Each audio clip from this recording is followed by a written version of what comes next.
Welcome to our 1 o'clock to 3 o'clock Google Apps class. We have a new student today, maybe two new students. Okay, good. I'm recruiting. Good, two new students. And we're going to be talking about Google Maps starting at 2 o'clock. Before that, now that goes into, do you need that for something? Yeah, this computer here.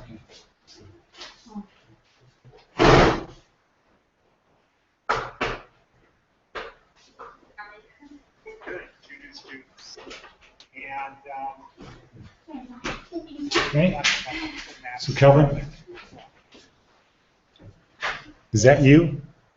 Where did my voice come? I hear my voice. Oh.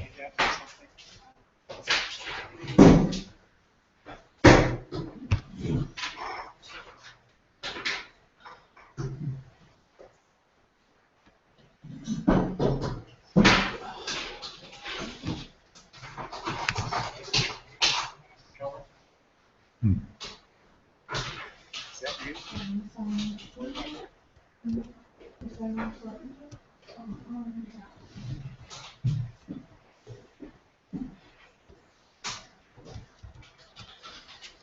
Okay, we're back. So, and what is your name? Lisa.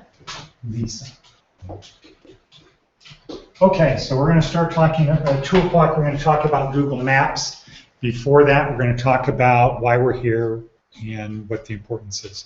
So my name is Edward, and I teach at a school called Larson Training Centers, which is the best post-secondary school in the state of Nevada. And what does that mean, post-secondary? I don't know. Do you know, Lisa? Do you know what post-secondary means? No. Okay, so what's secondary school? Is it like a 2-year? Okay. What's primary school? You mean schooling? The 4-year schooling? Primary school is elementary school. Then you have middle school and high school, right? So secondary school is after high school. Well, no, secondary school is high school. Post-secondary is after high school. So college, university, vocational schools.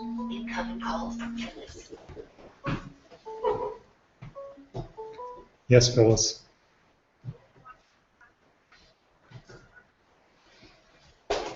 Well, they have to all be different. So why don't you start with the list that you have and just assign different numbers, meaning, you know, skip down 2 numbers or something. Yeah, so like, you know, maybe number 21 now is 43. Okay, and then we'll just clean up that list. All right, great. Fine. Okay, so we have the highest placement rate of any school in the state of Nevada, 87%, including UNLV, Phoenix, CSN, every other school that you could be in to be 18 or older. And the significant part about that, though, is that our students are in prison. They get to, or they were given the choice by a judge of school or jail, or they were convicted of a misdemeanor but they can't pay their fine, so their choice was street cleaning or school, or they live at a homeless shelter. So we took people that had about 5% chance of success and brought them up to a 87% people have in placement. And so we try to get people jobs that are stable and meaningful. So, Shaqual, what would stable be? What's an example of a stable job? Something that's current, that's not going to close down within a couple of years. So would you say being a janitor at Walmart is stable? No. You wouldn't? Why not? Walmart might go out of business? Well, it probably is, but I don't think I would want to do that. Okay, so good, but that's not what I asked, right? I didn't say would you want to do it. I said, is it stable? So one of the important things, lesson learned, for when you're in an interview, answer the question they ask you, not what you think. So when I was in law school, they said, here's how people act. You ask them a question, they'll say something, and you'll comment back and they'll say, well, you know what I meant, right? You ever do that? You know what I meant? Do you ever do that? Kelvin? You never say to anybody, you know what I meant. You know what I meant. Okay. So in law school, they say, don't do that. Don't get into that trap of trying to figure out what people meant, because you'll always lose. Because you might find yourself saying, well, I thought you meant this. So in law school, they teach you to be at the standard of say what you mean and mean what you say, and hold everybody else to that standard. Don't let people say, well, you know what I meant, or I thought you meant. No, I just meant what I said. And so when you get into a job interview, they're trying to trick you. Okay, why are they trying to trick you? Do you remember? Because they want to make sure that you're not just taking any job. Well, that would be one thing. They want to make sure that you're the person on the resume that they like, that that's really you, that somebody else didn't write the resume for you. So they're trying to figure out if it's you. So if you get into a thing, if they ask you, is working as a janitor at Walmart stable? You say no, and they say, well, why, do you think Walmart might go out of business? And you say, no, but I wouldn't want that job. Okay, and then they come back and say, well, but I didn't ask you if you wanted, I just asked if it was stable. And then they're thinking, wow, this is hard to have a conversation here, right? Do I want this person working? So working at Walmart as a janitor could be very stable. Is it meaningful? Do you have 7-year-old kids when they go to school and they say, what does your dad do, or what do you want to be when you grow up? Is there any 7-year-old that says, I want to be a janitor at Walmart? No, probably not. What is an example of something that's meaningful but not stable? No. Okay, how about being a sculptor? Would you say somebody who's a sculptor or an artistic painter, that's meaningful? Yeah. Is it stable? No. No, it's not. So at our school, we give people the skills, we help them learn the skills that they need to obtain stable and meaningful work. Not work that's stable but not meaningful, or work that's meaningful but not stable. That's what we do. And generally our students are a little bit older, so that means they can't do a lot of physical things, like they can't be a plumber or an electrician or a roofer or stuff like that, because they're just, nobody will hire them. They're too old to start that career. So that's what our school does. I'm the director of education, which means I get to decide what we teach at the school. And so you're very lucky, wouldn't you say, Shakwal, that I'm here? Yes. I'm just kidding. But actually, I have a very good college education, university education. I have a law degree, and I would say the reason we have an 87% placement rate is because the curriculum that we have is better than anywhere else that you get in Las Vegas. You were at UNLV, if you were at the UNLV Law School, the education, the training that we have, the curriculum we have is as good as that. So I'm saying this to you so that you feel confident that if you do what I say, if you take these lessons and you apply them, you'll be successful. If you take the lessons and you don't remember them, you're not going to be successful. Okay? So any questions so far? Because we're going to, for a half hour, we're going to do a review of what we've done before. So Kelvin, what is the most important thing to learning? Memory. See? Good. Excellent. It's being able to remember. What's the difference between an A student and somebody who's not an A student? The A student takes notes. They take notes and they review it. They remember more of what it was. Everybody knows somebody that got all A's in school, and they're usually the person that says, I have to go home and study. Or my parents won't let me do that because I have to study. Right? So the difference between good students and bad students is they remember more. Here's the problem. What's the problem, Kelvin? Do you remember? About our brains? You forget like 70%. Yeah. So the problem is our brains are designed to forget 70% of what we learn today if we do not review it. Because our brains are very good at processing a lot of information. You know, my brain is keeping track of how cold it is. What's the weather like? Do I feel safe in here?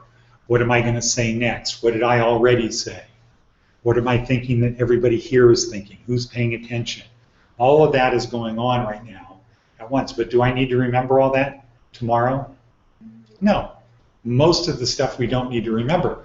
The problem is your brain doesn't know what you need to remember or not remember. It's just information. So what is our body made of? Cells, right. So our body is made of cells. You might want to write this in.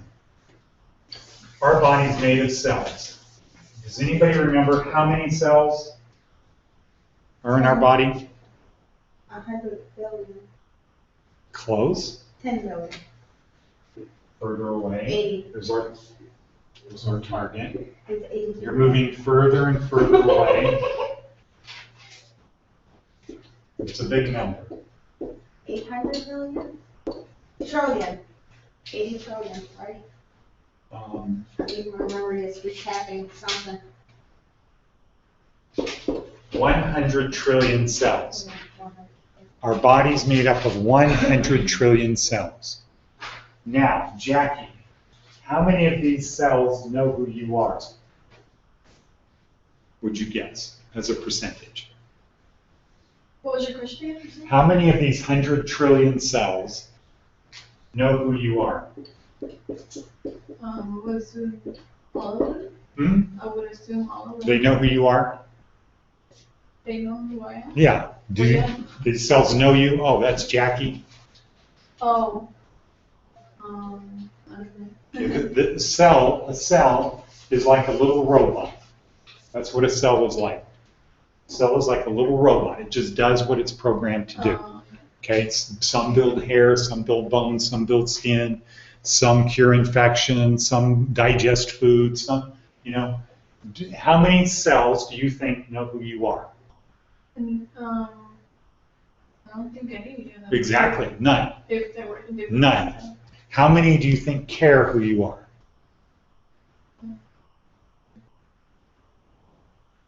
None. They don't. They just do what they're programmed to do. Okay. Now you have cells in your brain. Certain types of cells in your brain called neurons. How many neurons do you have in your brain? 100 million? 10. You already said the answer was 100. 80. 80 billion. 80 billion.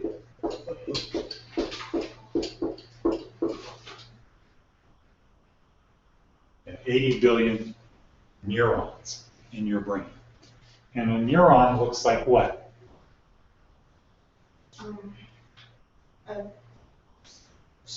A tree. A neuron looks like a tree. So it has this, and it has branches that go off.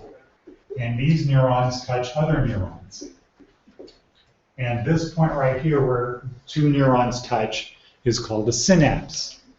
And that's where information is exchanged. And what happens is, the more often you repeat this sequence of events, the more better it works. The connection, so it's like you do this. Every time you do it, you make another copy. And this pathway just keeps getting stronger and stronger and stronger. So like if you learn to play the piano and you learn a certain song, You play it 1,000,000 times. Pretty soon, you don't even need to read the music, right? You just have it memorized. Or sing a song, you have it memorized. Well, except there could be 1,000,000 of these connections to do a song or to do something on the piano, just doing one little tiny thing. But the more you do something, the stronger this neural connection gets. And the stronger it gets, what do you think is going to happen, Lisa? It's gonna be easy to. Right, it's going to be easy to do it. So let's say, do you play any sports? Not at the moment. Did you? What did you Yeah. play? Softball? Basketball. Basketball. Okay, so basketball. So you go to the free throw line and you practice shooting free throws, right? Mm-hmm. So what is happening with the neurons in your brain? It's just remembering that friction as you just. Well, it's coordinating all of the nerves and everything all the way down to your arms and your fingertips. Right. Because if you did the exact same motion every time, what's going to happen to the ball? We're gonna do the It's same. going to go in the exact same spot, right? Mhm. So there's a commercial with Michael Jordan and Larry Bird. It was a Nestle Crunch commercial. Michael Jordan is in the stands and Larry Bird's at the free throw line. Larry Bird is shooting free throws. And what's supposed to happen in the commercial is Michael Jordan gets a Nestle Crunch bar. He takes a bite, crunch, just as Larry Bird is going like that, and he misses the shot. Except what happened? Wow. What do you think happened? You missed the shot? No, he didn't miss the shot. If he missed the shot, I wouldn't talk about it. Oh. He didn't miss the shot because his brain and his whole muscles and everything were so used to doing this every time that it didn't matter what Michael Jordan was doing in the stands. If they said, okay, he missed the shot, he couldn't miss it. Mhm. He really had to do extreme things to miss it because he just kept doing it in his brain. And if you take that pattern, that routine, the habits that we do, and you do them over and over and over and over and over again, your brain is going to remember them. And it's going to assume that that's what you want to do. Tiger Woods used to putt 1,000 golf balls a day. For many years, he never missed a shot within 5 feet. Never missed a shot within 5 feet. Because he just knew the ball was going to go in. But what do you think was happening in his brain? It was remembering. Yeah, his coordination with his muscles and being able to figure out, calculate, okay, it's this far, the ground is sloping this way, all these things are happening, here's how I need to adjust, and here's how hard I need to hit it, boom, the ball goes in. So our brains simply do, these neurons are programmed, these little robots are programmed to do what we tell them to do. Now, what do you think they're going to do if you keep repeating, I'm a loser? Okay. It's gonna remember. Huh? It's the same. They're going to do what you tell them to do. Yeah, you're losing. Every time you get into an opportunity of success or failure, you've programmed them to lose. So they're just going to do what you tell them to do. So that's the second thing. The first thing is you have to remember, the second thing is whatever you program your brain to do, it's going to do, but it takes time. You cannot change overnight. It takes a long time to do things. What is your typing speed? Probably like really low, less than 30. Okay, what is your typing speed, Lisa? About the same, like 25. Okay. Now, do you think if you were typing an hour a day for a week, you could go from 25 to 100? Yeah. Really? Not to 100, but Okay, but I said 100. you know. Okay, you can't. It takes time. Now, we have students that start doing like 5 words a minute. So if you want to type apple, the word apple, and you type 5 words a minute, this is what you do. Apple. A-P-P-L-E. A. Where's the A? There, A. Okay, apple. A-P-P-L-E. P. Where's the P? There. Apple. A-P-P-L. Okay, where did the P go? P. That's how you type it 5 words a minute. You can't remember it all. When you type it 35 words a minute, you pretty much know where the things are. When you type at 70 words a minute, you don't even think about letters anymore. You're thinking about the whole word or the sentence. And your brain is just doing that. You don't even think of, well, where's the S key? Where's the R key? Because in your brain, it has remembered this and it's coordinated with your fingers. But it takes time to build these neural pathways. You can't do it right away. So anytime you go to a seminar, or you go to church, or you have somebody inspire you, you can change. I'm changing you. Ask the Holy Spirit. Do you think that's changing this? Yeah. No. Well, it's only changing it that there's been a new, very weak connection, because thinking things changes your neural network. Okay? But you go to a seminar, it's called a seminar high. People go to seminars, they come out, they're really enthused, they think I've changed. A week later, you're back to who you were because you didn't do this. And what happens over time, if you don't do it, it starts going away. Like you might remember a poem, you remember part of it. First you memorized it, or a song, and then you start forgetting parts of it. Okay. So, that's how our brain works. Now, memory is the most important thing. We're going to forget 70% of what we learn tomorrow if we don't study it. But what happens if you don't take notes? You forget. You're going to forget, and then what? You're screwed because you don't have any ability to go back. But I tape these. So this video thing we're doing, we tape so you can always go back and look at it. But so the key is, if you want to advance from where you are to where you want to be, you have to change your brain. Because your brain is just going to do what you tell it to do. If you don't tell it to do anything, it's not going to do it. If you say, I don't need to listen because there's something else more important to do, then you're not going to hear it in the first place, right? And you're really not going to change because you're just going to keep doing what you do. So, it's important to take notes, and that's why, let's see. So I usually have a composition course, but I ran out today without a composition book. So let's use this as your composition book. And we'll quickly go through how to do it. So open up your cover of your composition book. And on the inside, write contents. Okay? So you have your book. That, right? This is your inside page. Write contents. Then flip over to the next page. In the lower right-hand corner, write the number 1.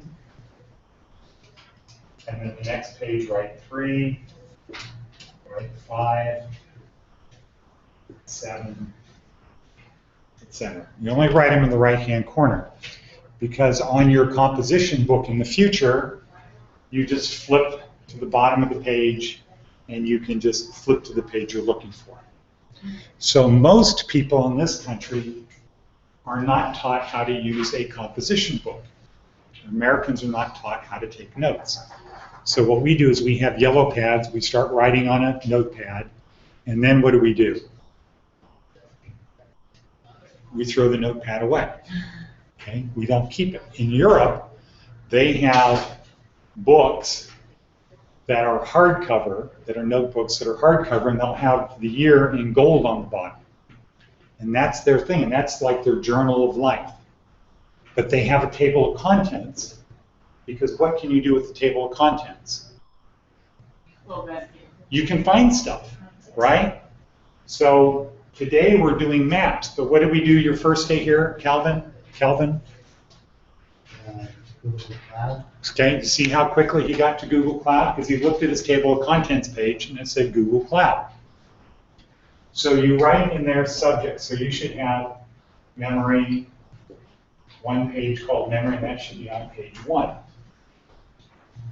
And then as we go through and talk about other things, you add them on here, and then you put whatever page it's on, and only write on the right-hand side of the paper. Don't write on the left page. Don't write on this, because this is the page later when you go back and review and take notes. This is where you can add stuff. Our students at our school, they go to school 5 days a week, times 7 hours a day. How many hours? 35. Huh? What? 34. 35, right. 35. And they go to 35 hours a week, times 16 weeks. How many hours is that? Well, we know it's 350, right? It's 35 times 10. And this is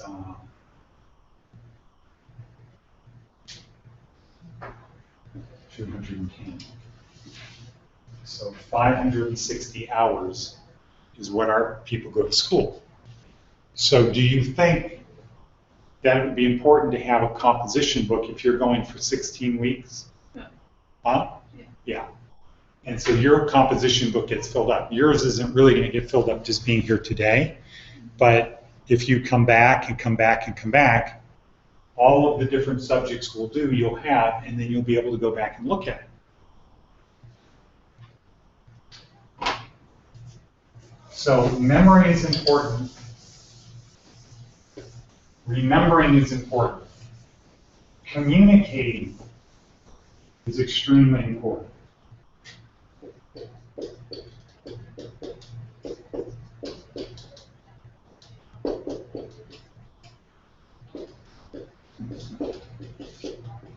Okay, so our brains process about 110 bits per second. When we're speaking, when there's talking going on, it's about 60 words per minute. That's why you can't have two conversations going on at one time. It's hard to have more than one conversation because our brain just can't process them. Two people talking to you simultaneously, our brain cannot process that much information. If you talk, then she talks, then he talks, our brains are pretty good. But if you're listening and Shaqual and Kelvin are both talking to you at the exact same time, you're not going to get it because our brains can't do that. The same thing applies that if we're doing Facebook and we're listening in class, what are we not able to do? Just focus on Both. We're either listening or we're watching this. And if you get little bits of information, and you get these gaps, not good. And when you get into an interview, not good. So go to your table of contents, write a thing that says interview, okay, on your table of contents, or interview.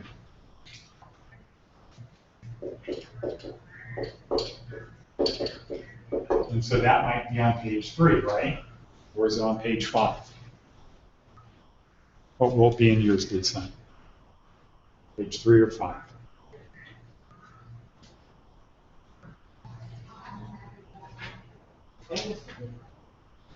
Yeah.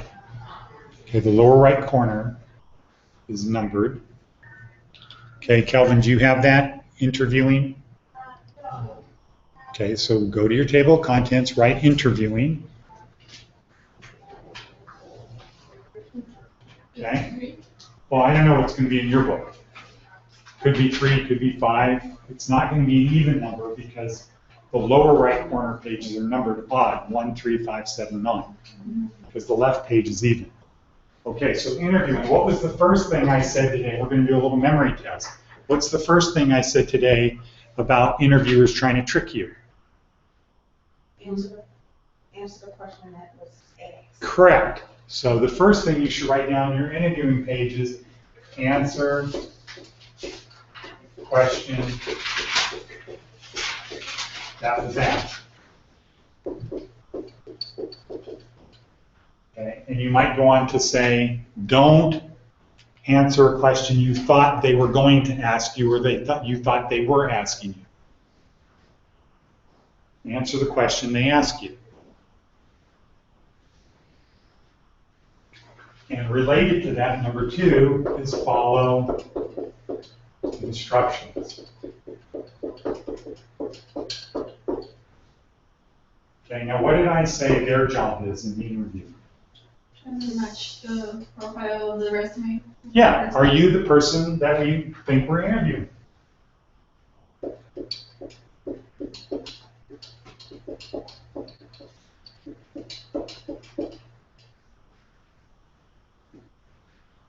Okay, follow instructions. Now, Jackie, do you send resumes out looking for work?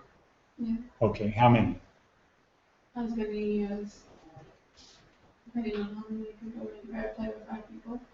A week, Day. a year, a month, a day? Oh, if I'm an employee, Yeah. a week I would do, like, almost 10. 10? Okay. I'm going to put that over here. 10. And how many weeks might you do that for? Till I find a job. Well, but so what is that? Usually a week, Like 2 3 weeks, 3 weeks? Okay. So times 3 equals 30. Okay. So that took about how long to do? 10 times 30 days Well, no, how long did it take you to send them out? Like 10 minutes? to apply. And Yeah. Yeah, like 10. Not long. Okay, now how about you, Lisa? A week. Probably about 7. Okay, 7 resumes a week? And how many weeks?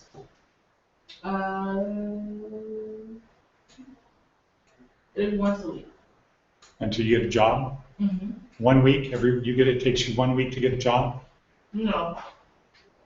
You asked me how many times do I send out a resume? A week. A week. And how many weeks do you spend doing that before you get the job? Every week.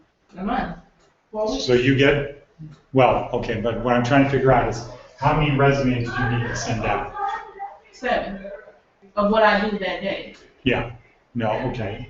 And so you're saying 1 out of these 7 you're going to end up getting a job? Jackie's saying 1 out of 30, right? I'm confused now. You send out 10 resumes a day or a week for 3 weeks and you get a job, right? How many resumes do you need to send out to get a job? Every time you put in an application. You end up getting a job every time you apply? No, I'm not understanding what you're Okay, saying. so listen to what I'm saying. How many times do you send out a resume until you get the job? Like, do you send out 100 resumes to get 1 job? Do you send 50 resumes and you get a job? Have you never gotten a job from sending out resumes? Yes, but it's confusing because it just depends on, for me, it just depends on how many applications I did that day. Yeah. So 1 for every job. I understand it's 1 for every job, so I'm saying, so you said 7 a day.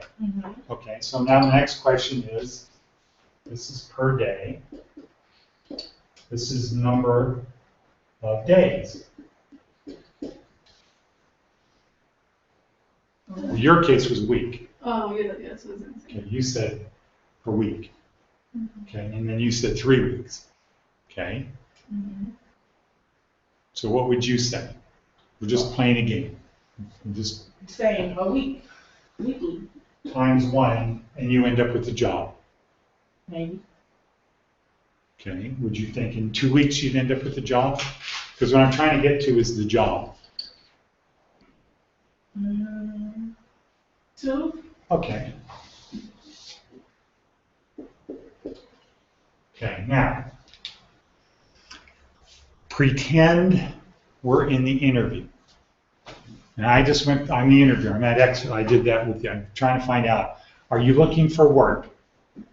Yes. Are you sending out resumes? Yes. Okay. About how many?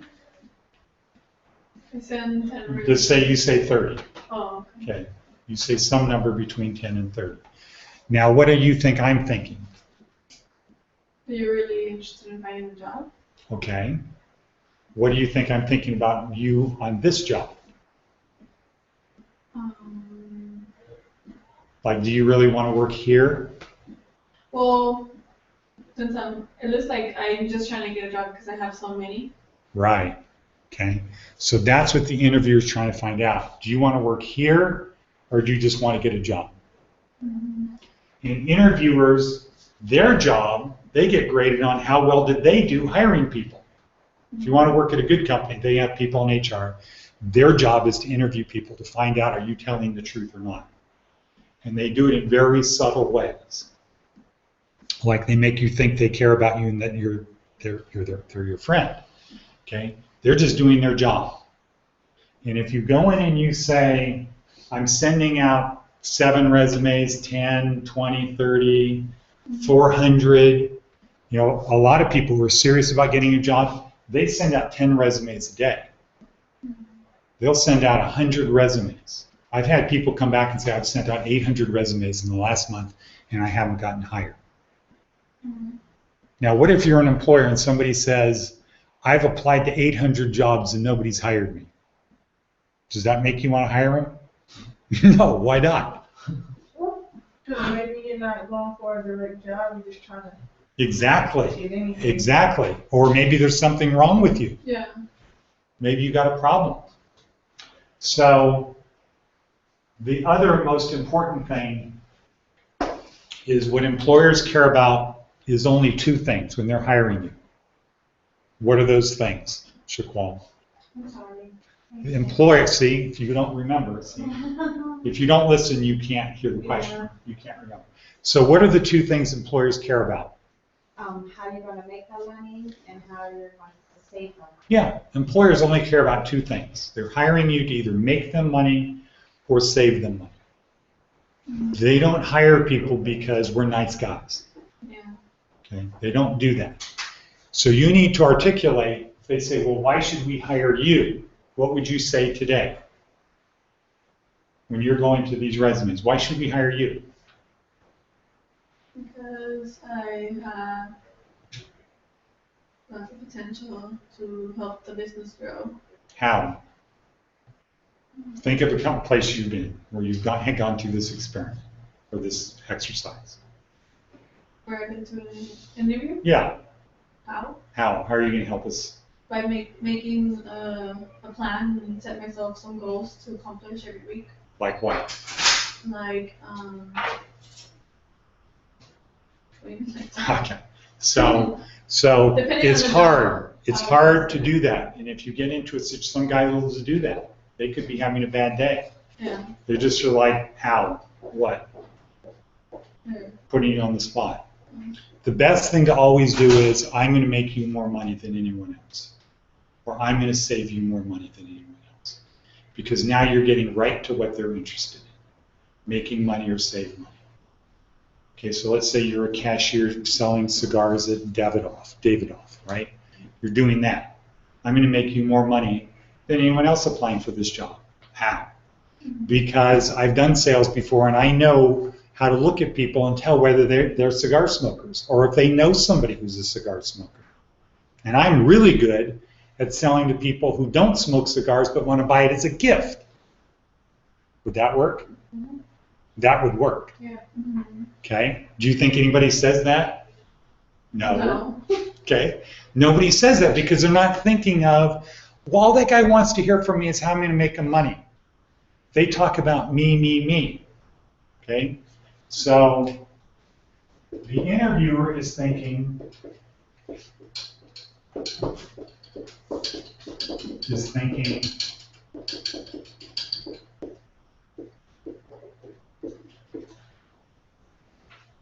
what's in it for me? Okay, we know you want a job. We know you have bills to pay. We know you say you're a nice person. We know all that. What's in it for me?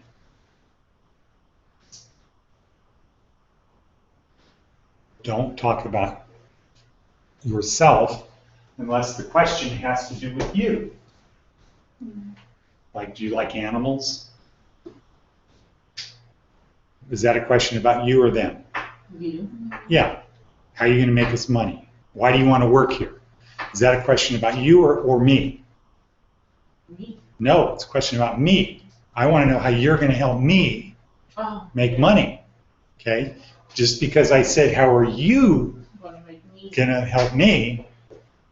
It's not really about you. It's about, I'm asking you about me. Most people fall into the trap of talking about themselves. I'm really a nice person. I'm energetic. I'm happy. I'm high energy. I get my job done. All I care about is, are you going to make me money, or if I'm hiring you for something else, are you going to save me money? And the good news is, the takeaway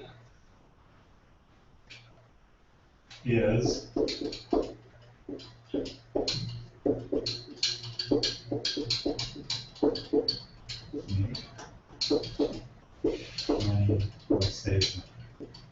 the takeaway is, I guarantee you, when you go into an interview, nobody is going to bring these things up unless they went to Larson Training Center.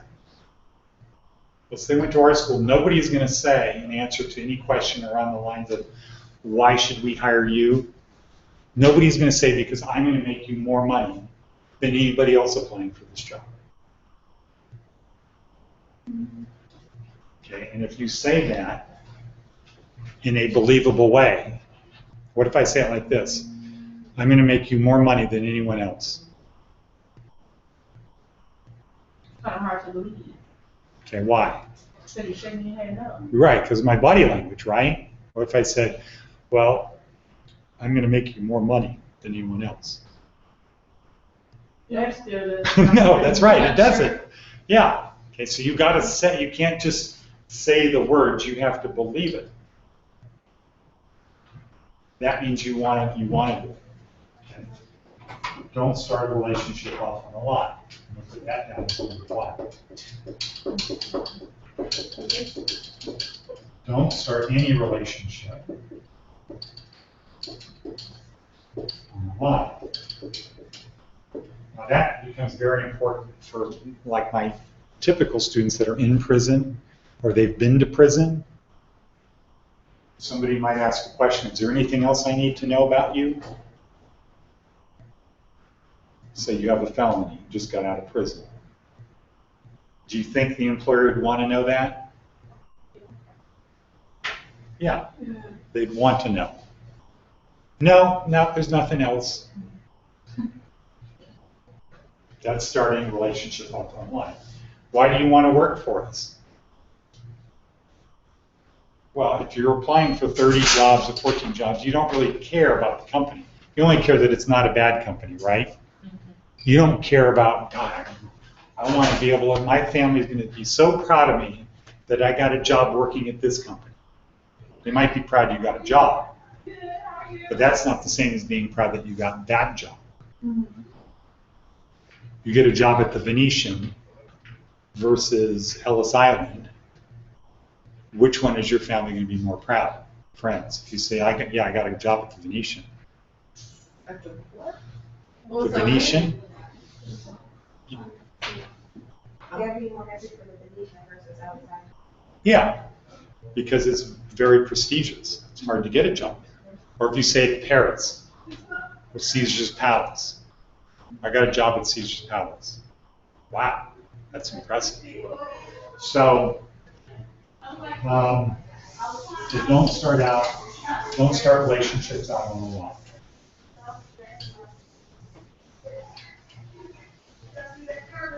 Memory, our brain just has these 80 billion neurons. They're cellular robots. They don't know who you are. They don't care who you are. They just do what they're programmed to do. So if you want to shoot basketballs and you train your brain how to coordinate your muscles on shooting basketballs and how to block out other stuff, right? Because you need to do that, right? The free throw line, you need to block things out. If you train your brain to do that, it's going to do it. It's not going to do it because it's right. It's going to do it because that's what you trained it to do. If you train your brain to do bad things, guess what they're going to do? Bad things. Because they don't know you and they don't care. That's just what they're designed to do. Remember, if you learn something today and you don't remember it tomorrow, how good was that? Really good? No, it's pretty much the same as not knowing it. Now the next thing is, if you learn something and you remember it but you can't communicate it, how important is that? I'm not learning. It's not like not learning. It's not quite like that, but it's not really that good. If you know something but you can't communicate it, it's not much better than not knowing it. So a lot of this class is me asking questions to help you remember, because every time you say it or read it or write it, you make another copy in your brain. And that neural pathway keeps getting stronger. So I ask questions so people remember, but also so you can communicate. Because if you can't communicate, you're not going to be successful. And I could bring other people in who went to Stanford, people who went to Harvard, and they're a different breed of cat. They're not what we're used to here. Okay, they have trained their brains, they get this, they practice remembering things, and they learn to communicate. That's the only reason they're better.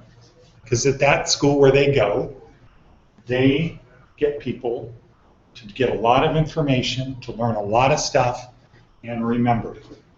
You go to UNLV, so let's say it's like this. You go to Harvard, this is what they expect you to learn. Learn, and they expect you to remember maybe this much. Because they know you're going to forget, but if you practice it, you're going to remember more. You go to UNLV, this is what they're going to expect you to learn, and this is what they're going to expect you to remember. So is it any surprise that people who go to Harvard are usually more successful than people who go to UNLV? No. They learn more and they remember more than over here. At UNLV, when you're doing online classes, do they care? Is there an instructor who cares if they don't know you?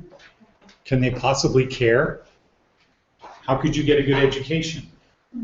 Our school, we start out caring more about our students than they care about themselves, because they don't believe they can be successful. Okay? So we've gone over talking about these things, but this is the most important stuff, not Google Maps. Google Maps is practical information. It is to get you to want to continue your education. It's like a little teaser thing. But having memory, remembering, and being able to communicate are the key things. Okay, so now go to a new page or go to your table of contents and write Google Apps. You two should have it, right? You don't have one that says Google Apps? Okay, so you might want to make one that says Google Apps. And then go to that page and you put a cross on the page like that, or an X. You have this though, right, Kelvin? Huh? You have the page that has this on it, right? Yeah. Maybe you weren't here that day. I know you were here. I thought Kelvin was here. I think I do. Oh, yeah, it's under, the Google Cloud. Okay. apps. Okay. So you can either put Google Apps on your table of contents or Google Cloud. Okay, so here's what we do, Jackie. We teach our students to get jobs in offices. All businesses that are for-profit have certain positions. There's 4 departments. Administration, admin. Okay. They have customer service. They have marketing and sales. And they have finance. Okay. That's not right. Admin, they have operations. Okay. So have you had a job? Okay, what did you do? Where did you work? Property, leasing consultant. At a what? Leasing consultant? Mm-hmm. Okay. Let's pretend it's a pizza parlor.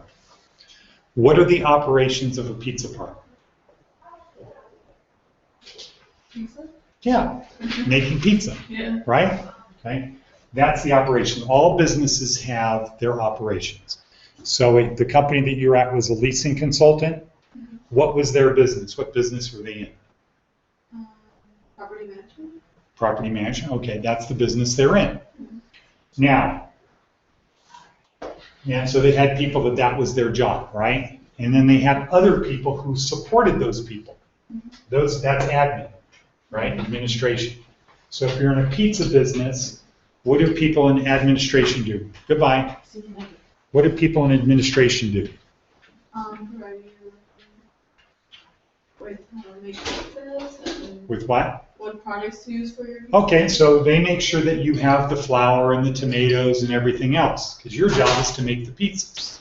Now, it's probably also to tell them, hey, we need so many pounds of flour, here's what I need. But these people don't order it, they don't do it. Admin does. Okay. Then you have marketing and sales. And what do those people do? Like add-ons, like your They start cheese sticks. No, marketing and The sales. sales starts. That's after- operations still. The sales starts after the person says no. Correct. The sale starts after the person says no. But in the pizza parlor business, what do marketing and sales people do? Promote. Promote. They make people aware of the pizza and give them reasons to come and buy the pizza. They don't make the pizza. Okay? They're out there doing advertising campaigns and stuff, and they say to the pizza makers, hey, I'll go out and I'll bring people in. You make the pizzas so when they get here, they like them, they're going to want to come back. And these people will make sure we have product. And then finance are just the guys that make sure that there's money to do the business. It's not accounting. Okay. So at our school, we train people to do these things. Not so much finance. But we train them to do administrative jobs in offices and medical offices. We don't train them to do, so what we train our people to do is admin. We train them to do customer service. We train them to do marketing and sales. And we train them to do accounting. Okay? That's what we train people to do. We don't teach people operations, and we don't teach people finance, but we teach them customer service,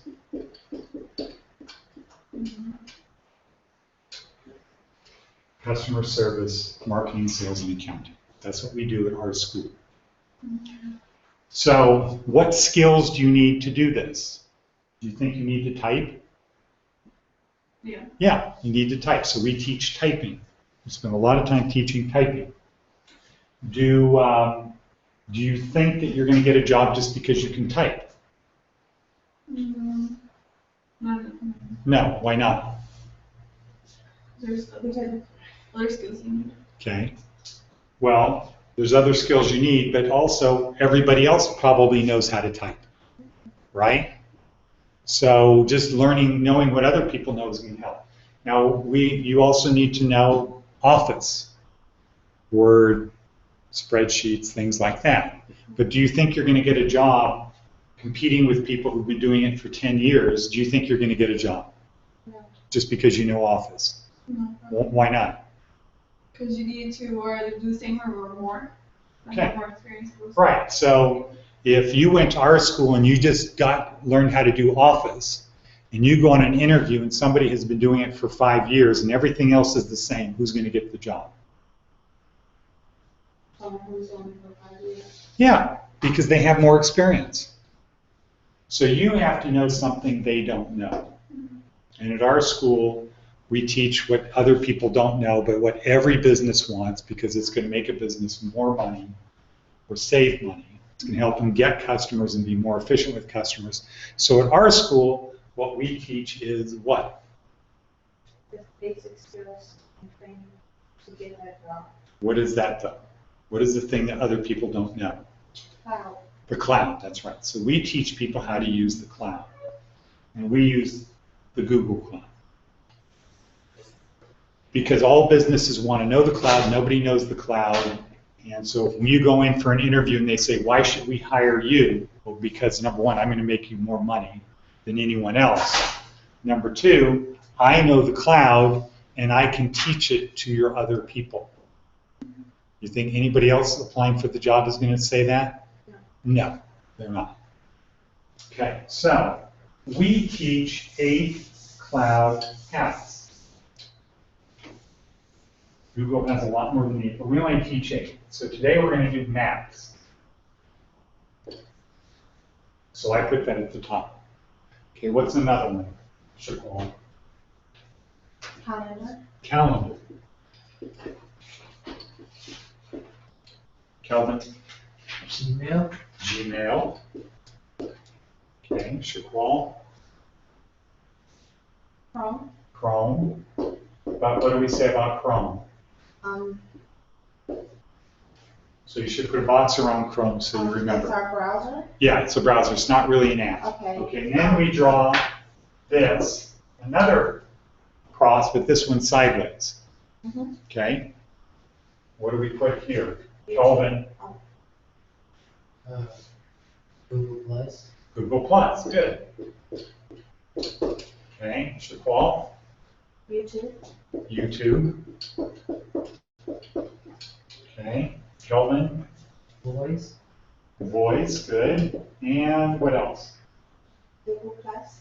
Nope, got that. Drive. The Drive. Correct. Sorry. Drive. Okay, so at our school, we teach these, and every week we will be teaching one. And let's see, this is week number 4, so you've been here, no, I think this is week 5. You've been here, this is your 3rd time or 4th? I think I missed like 2 or 3. That doesn't tell us how many times we've had. This is my 3rd time, and I came late in class. Yeah, so maybe this is week number 6. Okay. Yeah, this is. So the key about these Google apps is Google designed them to work with each other. If you learn one, it's easy to learn the other ones. And they're interactive, they work together. So Maps works with Google Plus, it works with Calendar, it works with YouTube, it works with Gmail, it works with Voice. Chrome is the browser, everything is part of that. And it works with Drive. And all of these do the same thing.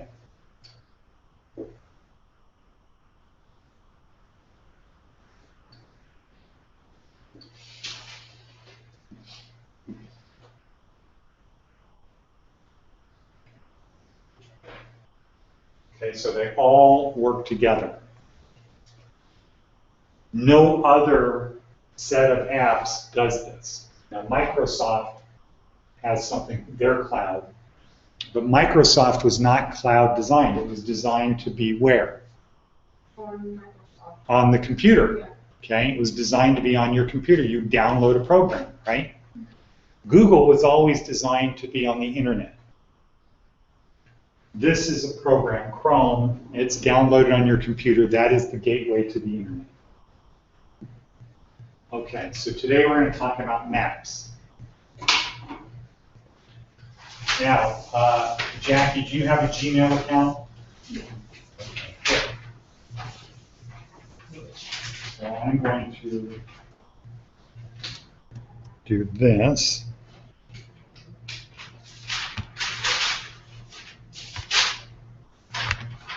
And I need to add both of you to the circle for this class.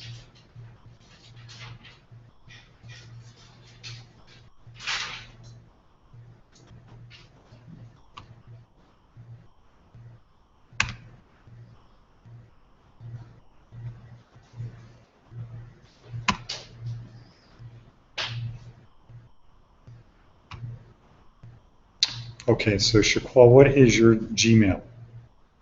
SHA. Oh, I already have you. Yeah. Shaquall Starks. Okay, what is your email, Gmail? JACLET 1992. I know this.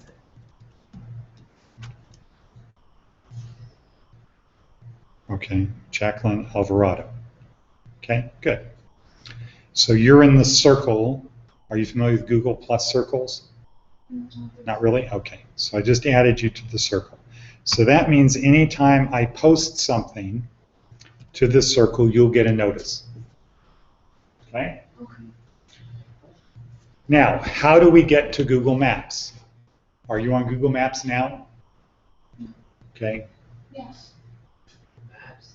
Okay, how do you get to Maps? How many going? Okay, can you get to your Gmail account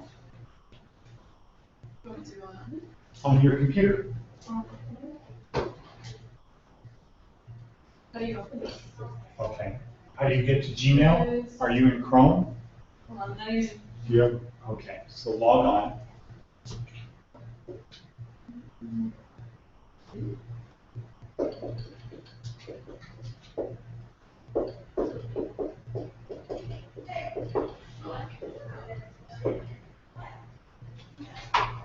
It says username and password. It's on the board. Oh, yeah.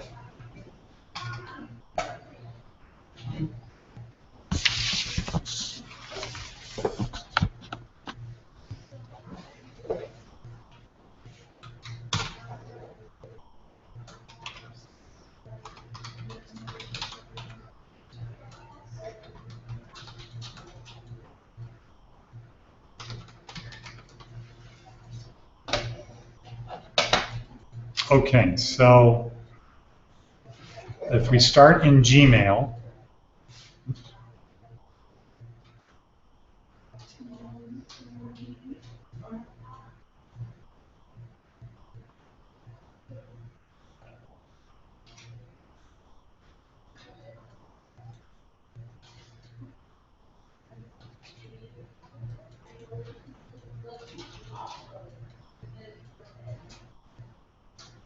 Well, let's get backwards.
okay, so are you logged on? It's loading. Okay. How are you? I'm just looking. Okay. Okay, good. So we go to work? Okay, so go to Chrome.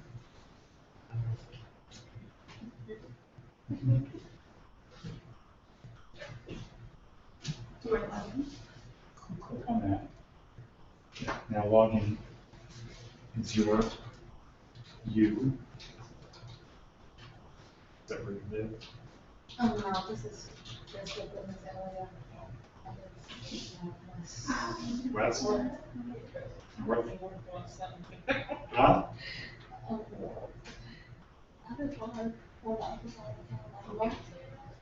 So I work, our school is on Westlake Mead. Remember that is?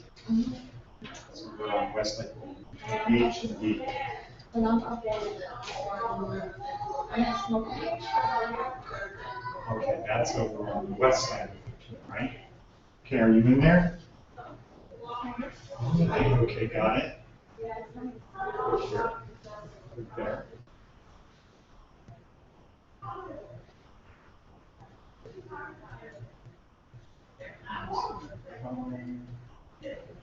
Okay, let's click something else and see.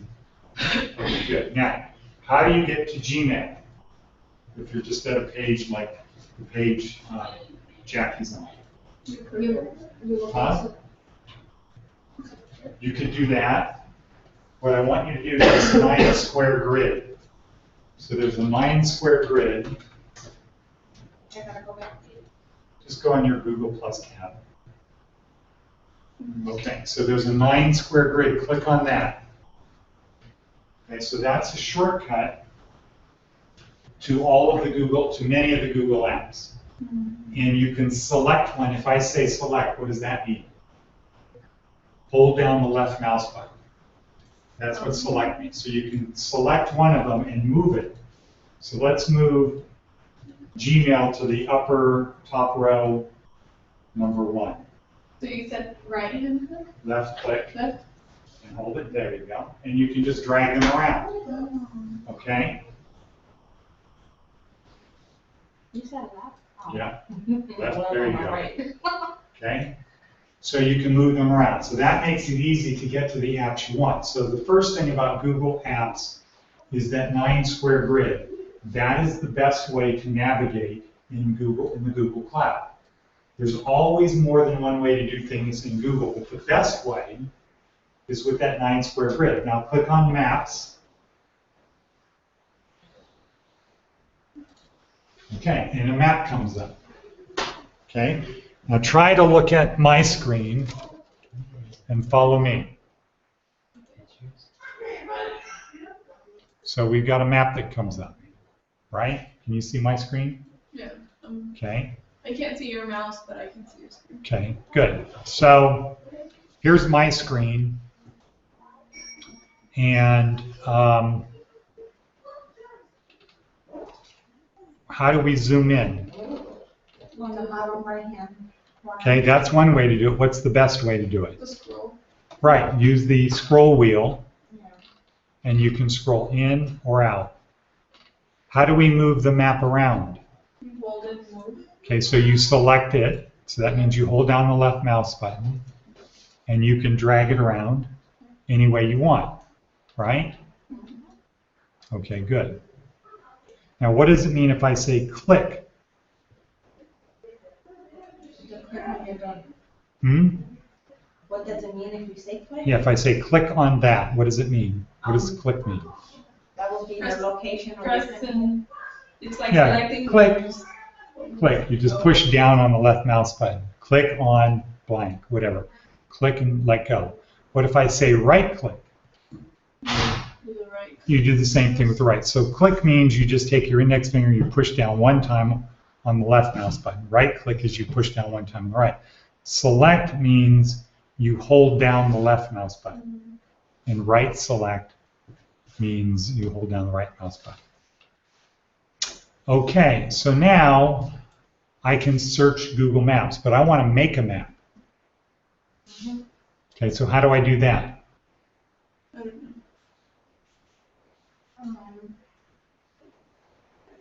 Okay, you see in your little search Google Maps, Mm-hmm. you see the 3 parallel bars? Yeah. Okay, click on that. And now what do you see in the second group? My maps. My Maps. Click on My Maps. And what do you have? To create a map. Okay, you have nothing else? So you see all the maps I have? That's only some of the maps though. Okay? Our brains evolved to be very good at making maps. Do you think cavemen made maps? Yeah. Yeah, they did. Our brains are good at doing maps. We're very good at that. So this is an app that's probably the easiest one to learn because we're used to making maps. So now, click on Create a Map. Create Map. And do you get the United States? Yeah. Okay.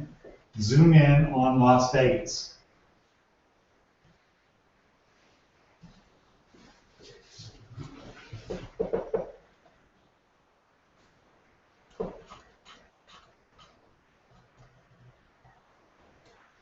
Okay, so you should have a map that looks like my map. So I try to get it so most of the 215 freeway is inside the map. Now, always in Google, the first thing to do is you give your thing a title. You give the file a title. Where do we do that? How do we do that? At the top, well, on the left where it says untitled layer, or Untitled what? layer? Leon? No. No, above that. Up, up, I'm sorry. up. Okay, there you go, where it says untitled map. So you see where it says untitled map? Click on that. Now let's give the map a title. So what you say, give the title, your name,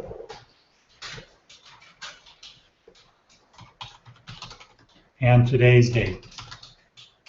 And I would just say OCT 14-2015. Okay? And then where it says add a description, type in something like learning to use Google Maps. And then hit save. Mine doesn't say add a description. I probably press enter. Mine doesn't say. Click on untitled map. You're clicking on later. Up there. Now you do it. Oh, okay. And did Kelvin do it right? Good. Good. Now, why do we put a description in? Why would you think, Jackie? So when we go back and you have more, you know which one. Yeah, well, the thing about Google is you should anticipate you're going to have this Gmail account for 40, 50 years. And Google's going to keep giving you more storage. So 5 years from now, if you wanted to go back and look at today's map, what could you do? You could. How would you find it? Well, you might find it by date. Yeah. October 10, 14, 2015. Okay, so everybody has their map named, right? Mhm. Okay, so hit save. Okay, good. Now what if we want to change the name? Click on it again. Click on it again, we can change the name. Okay, now, we always start at the top. So you see it says your name, the file name, then it has the description, and it says all changes saved to drive. Okay, now we skip the gray bar for a second. And then it says untitled layer. What does that mean? What do you think it means? Like your route or. Okay. So one of the great things about Google Maps is you have layers. So you have, here's layer 1. Let's say layer 1 is pizza parlors. You just call it pizza parlors. You're not going to do that. But you call it, no, it's not going to be pizza parlors. We're going to call layer 1 personal. We're going to do this. Well, let's just do it. So click on where it says layer 1 and name it personal. Okay, see where it says untitled layer? Yeah. Click on that, type personal, and then save it. Now, go up to where it says add layer. Did you just have another box, another thing open up? Yes. Okay, click on untitled, call it work. And we'll do it one more time, add layer, and this time call it school.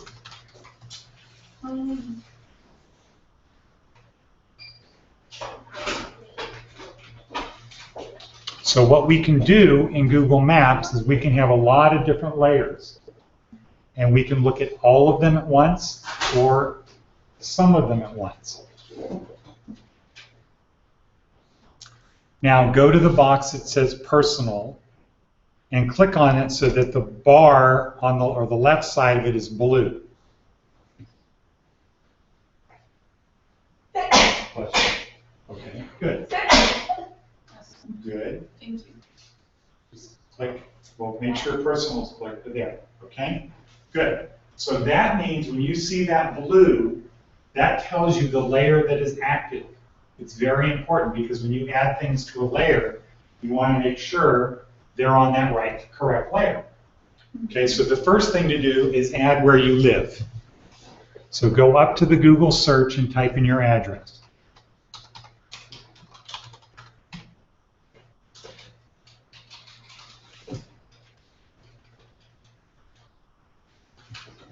Okay, so you see how my screen has a little thing that popped up?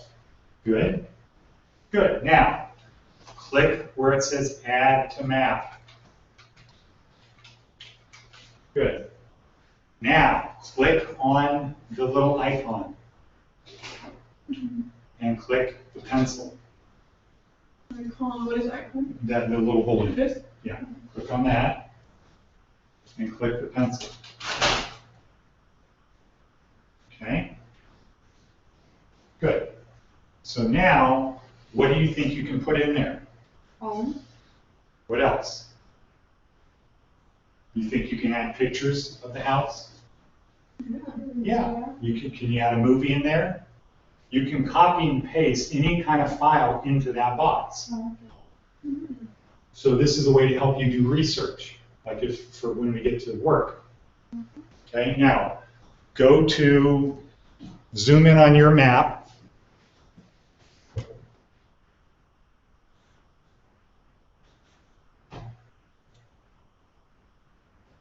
And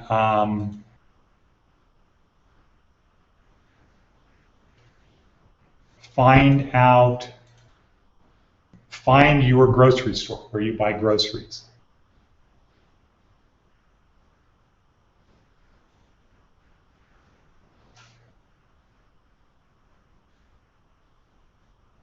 Okay, anybody have any trouble finding it? And then just add it to map. Next, go to find your church.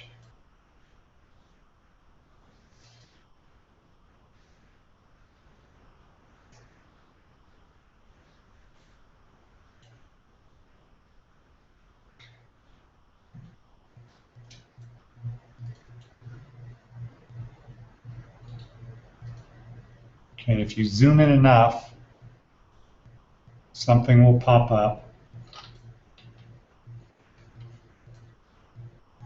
Okay, now just imagine we added 10 other things onto that. Your favorite stores, movie theater, bars, restaurants, whatever. This is a thing to do at home, so you practice doing your map and you add as many places on as you can.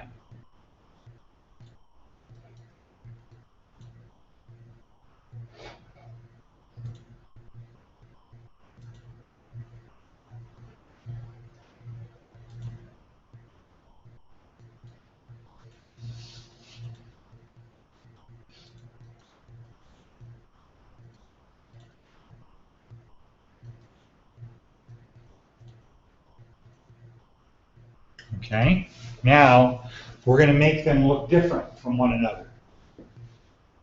Okay, because right now you just have red balloons, right? Okay, so how do we change them? Okay, so zoom in, Jackie. Okay, so go to your house, go over on the left and click on your house. Now, as you hover over it, go back and hover over on the left over your house, and you'll see a little paint bucket. Click on that. What is hover? Hover means you just put your pointer over it. Okay, you see the paint bucket? Oh, right. Click on the paint bucket. Kelvin, are you there?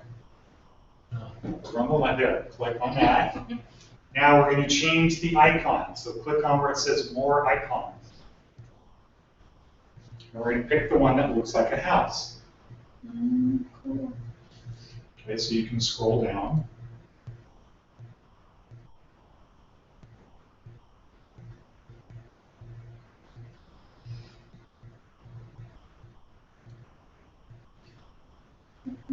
Okay, so you get the idea. Just choose one that you think reminds you of your house.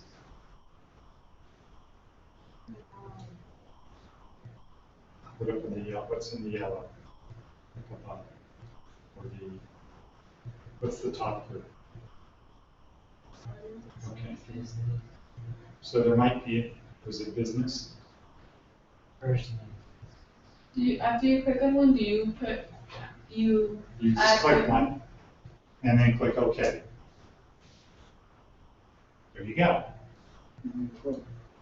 And then you do the same thing to your other icons. Okay, we don't really have time to do more. Okay? Now, let's click on school layer. Let's make that the active layer. How do we make it active, Jackie?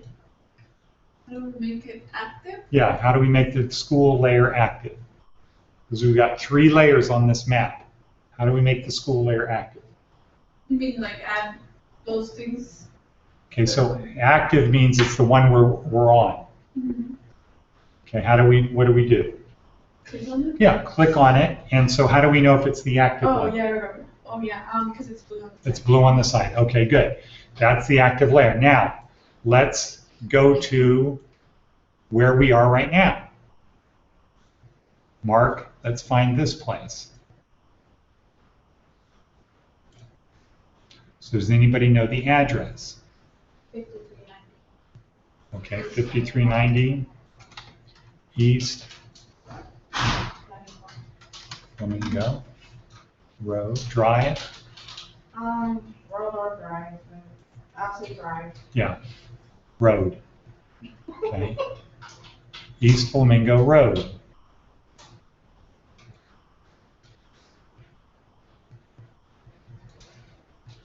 It doesn't matter how close we zoom in, it's not going to come up with anything. So add this to the map. What is the overpass? No, just 5390 East Flamingo Road.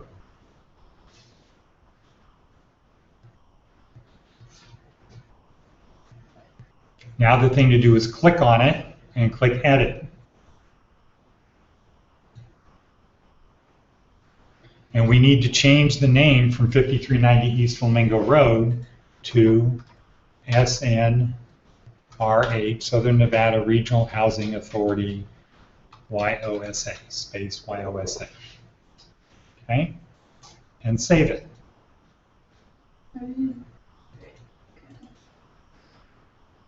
Did you say YOSS? YOSA. Oh. Okay. Now we need to change the icon. So let's change it to something different. Something that would look more like what? School. Okay, school, okay. Like Graduation hat. Okay, graduation, what color is that? It's purple on the point of it. Purple. What row is it in? The bottom row. The Bottom last row. Oh, I see. Bottom row. Oh, bottom row. Got it. Okay. I click OK. Okay. Now zoom out on your map so you can see everything on there. That's cool. Okay. Close the box. Okay. Now, close your box.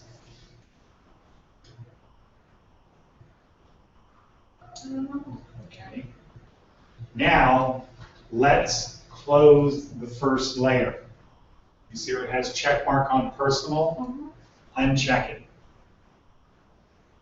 What happened? It closes. Where it removes. Okay, so you don't see that layer, Yeah. right? You only see the active layers. Now, when you only have a couple things on your map, it doesn't really matter that you have more than one layer. But if you had 50 things on your map, if you had a whole bunch of things on your map, you might want to just look in terms of layers, right? So your homework assignment is to populate your map. And on your personal layer, you should add your personal layer every place that you go personally.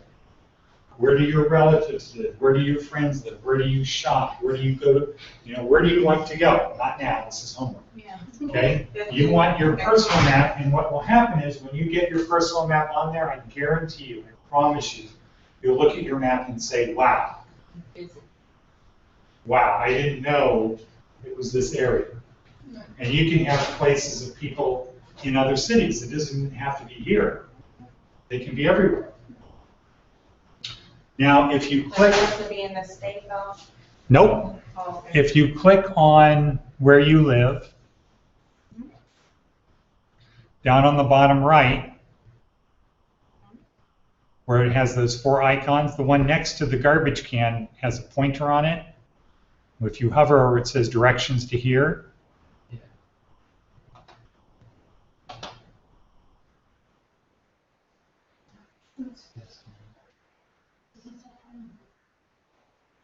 Mhm. Okay. So that tells you how to get to there.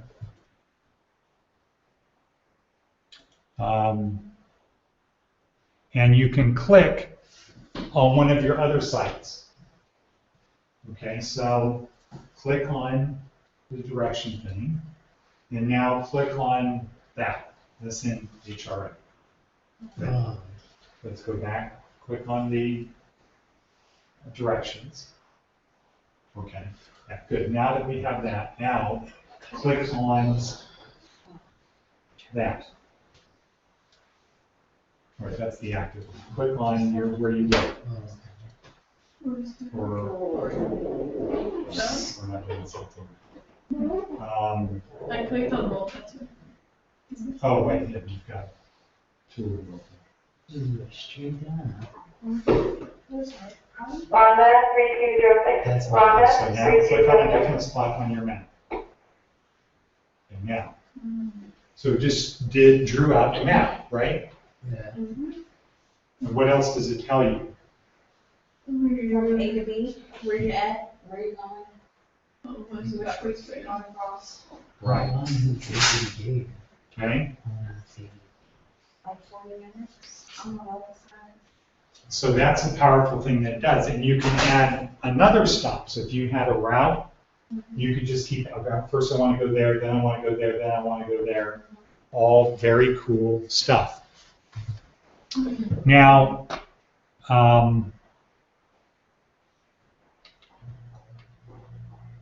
so you've got we've got now a layer called directions.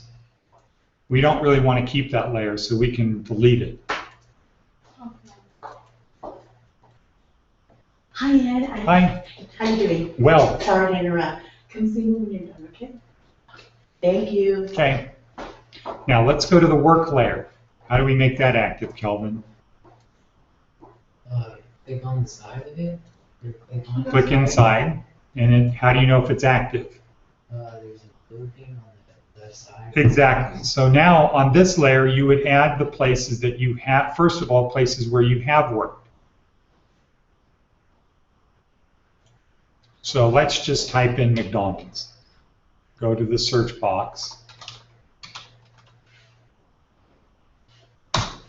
And we don't want to put in a particular McDonald's, just type McDonald's and hit enter. Hit the magnifying glass. Okay, ready? McDonald's. Type in McDonald's. No. Do it again. For me? Yeah. Oh. Now hit the magnifying glass. Hey, you know this school called Doris Reed? No. Oh, Okay, go type it's on Mark. McDonald's. And hit the magnifying glass. And you type in McDonald's. What did it do? Bring up all the McDonald's. It brings, not all of them, just some of them, near where you are. Okay, so let's do it again. Type McDonald's. Oh, okay.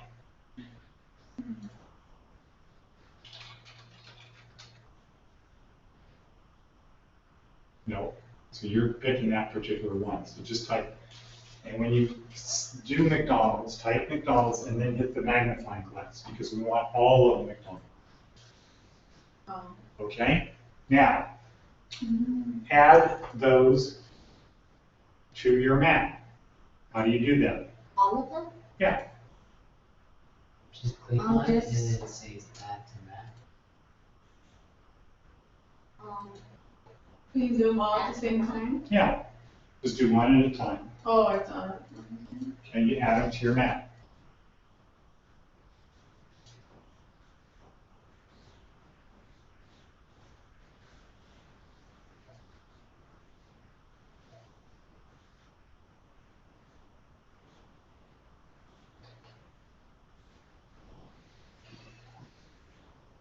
I didn't even know it was that many McDonald's around me. Hmm? On the side of town where I was.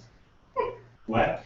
I said, I didn't even know there was that many McDonald's around me Yeah. on the side where. So one of the things about Google is when you, whatever area you zoom in on, that's where they're going to show them. And as you move around, they're going to add different ones. Okay, now, let's change the icon for McDonald's to something different. How do we do that?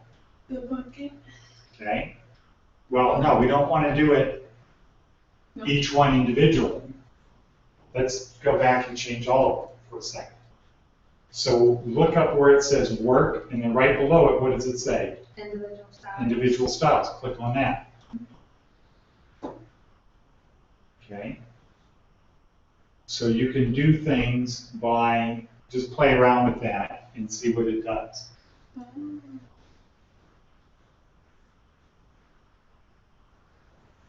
They mark by sequence.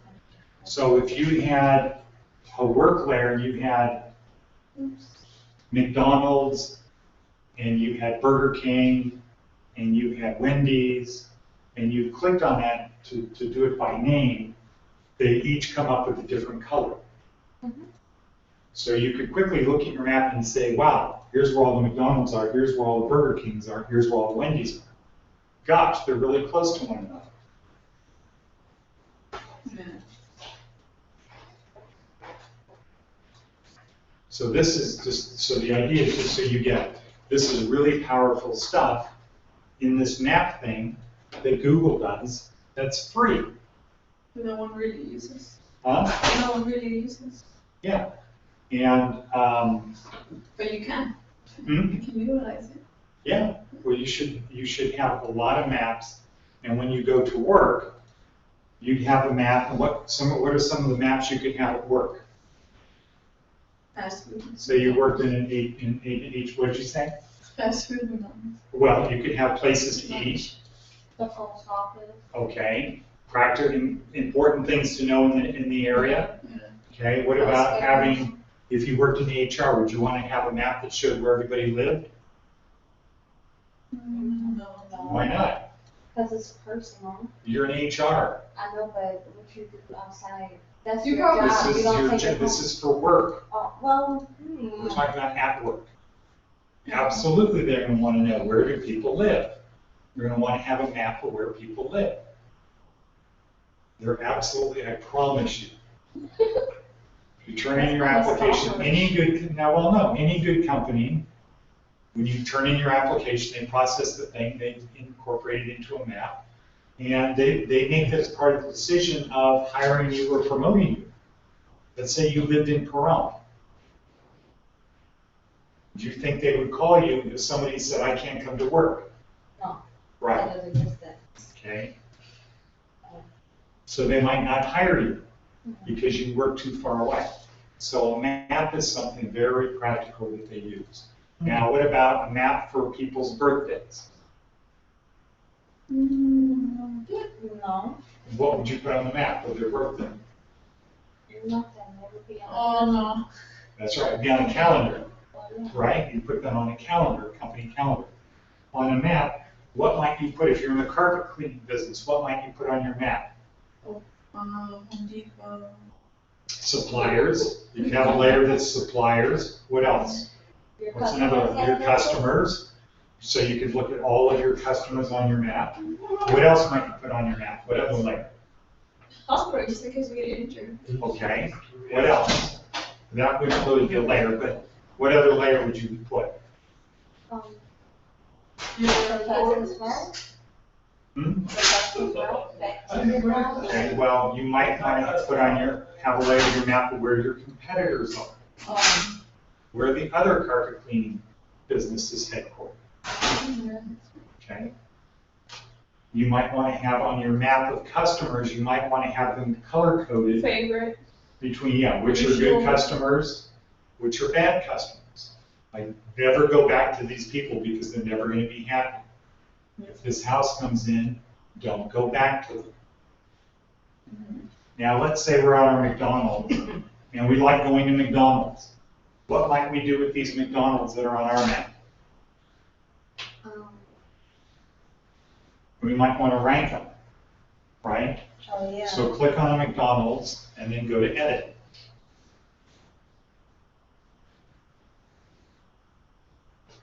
Oh, first you have to add it to the map. Now click on the pencil. Okay, and in that little box below McDonald's. So here in the name you might just call it MCD, because you know they're all McDonald's. The name of it, you might change the name to MCD and the street it's on, or some way that you would know it. Okay, but in the box, you could have comments of, here's where I met my boyfriend, or the desserts are good, terrible, dirty. Yeah, you can put little notes in there. If you're like a lot of people and you like taking pictures, like let's say your mission is I want to do a selfie of me at every McDonald's. Okay, what would you put in that description box? Yourself. You put up, a copy of the picture, a link to the picture or whatever in there.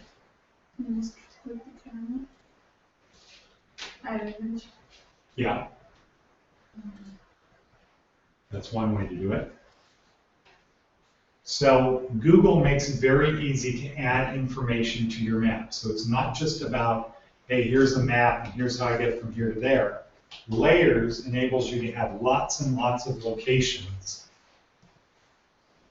on your map and be able to look at them in different ways.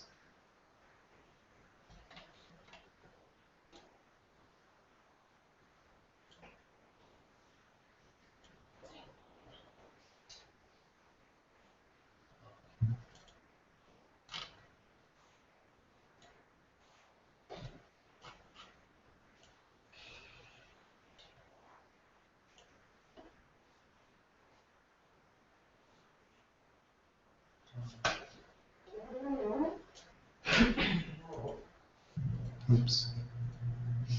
Pushed the wrong way.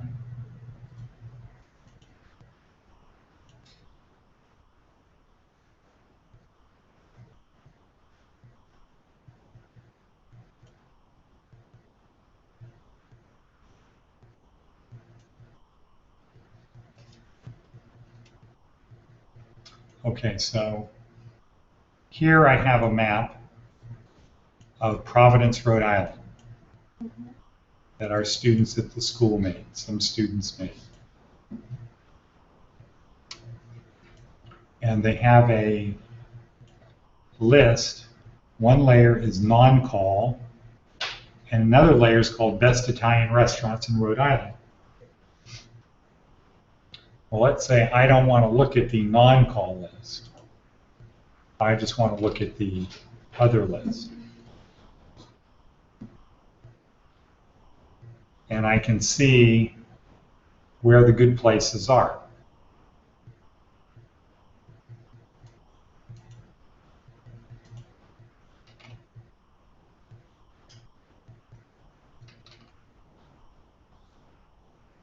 So that's a way to make it, so that's one of the powerful things of maps. When you go to work and when you're, or let me say when you're doing your interview, and you say, I know Google Cloud, and they say, what's that mean? Or, wow, cool, what do you know? You can start by saying, well, Google Maps, I did a map of your location and all of the some places around it. I don't know what you'd be applying for, but if it was pizza parlors, you'd be, well, I did a map of where we are and all of the other pizza restaurants around us. What do you think the interviewer is going to think of you if you do that? That'd be impressive. Yeah, wow, this person really does want to work here, or they do have skills.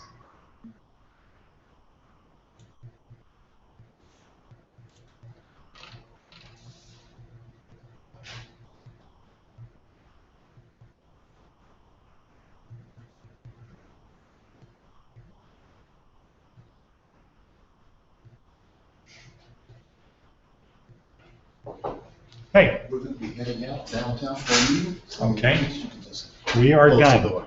Okay, but we'll do that. We're just about done. Okay, so everybody. So now we want to exit out. So let's close this down. It saves it, right? Yeah, it's always saving it. It's one of the great things about Google is it's always saving your data. You don't have to go back and save. It's always saving.